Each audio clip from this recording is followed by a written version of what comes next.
இதில் நீங்கள் சொன்ன இன்னொரு விஷயம் அந்த ஷோவில் பெண்களுக்கு நிறுவனங்களில் அதிக இடம் தர்றாங்க, அதனால ஆண்களுக்கு வேலைவாய்ப்பு இல்லாத ஒரு சூழல் ஏற்படுதுன்னு சொன்னீங்க. அது உண்மையிலேயே அது நடக்குதா?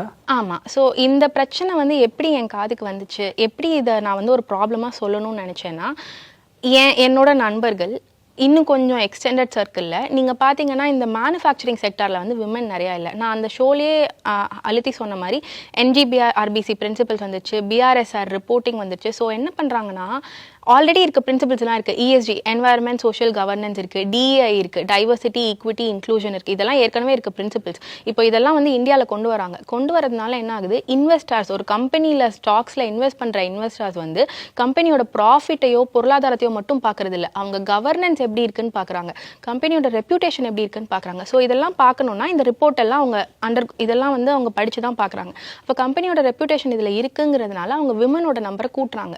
ஸோ இதில் இன்னும் நம்ம அழுத்தமாக பார்க்க வேண்டியது இருக்குது. அந்த ஷோவில் வந்து ஆண்களுக்கு இருக்க பிரச்சனைகளை சொல்கிறதுக்கான அது ஷோ, அதனால் ஆண்களோட பிரச்சனைகளை நான் சொன்னேன்.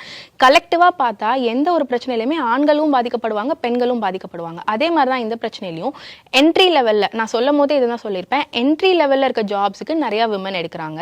அதனால 30 வயசு கீழே இருக்க ஆண்கள் வேலை இல்லாமல் நிறையா தவிக்கிறாங்க. ஸோ இதில் இன்னொரு பிரச்சனை என்னென்னா, விமனுக்கு மென்னை விட கம்மி சம்பளம் கொடுக்குறாங்க, அதனால விமன் அஃபெக்ட் ஆகிறாங்க. இன்னொரு பக்கம் இதனால மென்னுக்கு வேலை இல்லாமல் போகுது. ஸோ ஏதோ ஒரு சம்பளம் கிடைச்சா போதும், அவன் போய் ஒரு கம்மி சம்பளத்தில் சேர்றான், அதனால மென்னும் அஃபெக்ட் ஆகிறான். ஸோ இதில் விமனும் அஃபெக்ட் ஆகிறாங்க, மென்னும் அஃபெக்ட் ஆகிறாங்க, கார்பரேட்ஸ் தான் பெனிஃபிட் ஆகிறாங்க.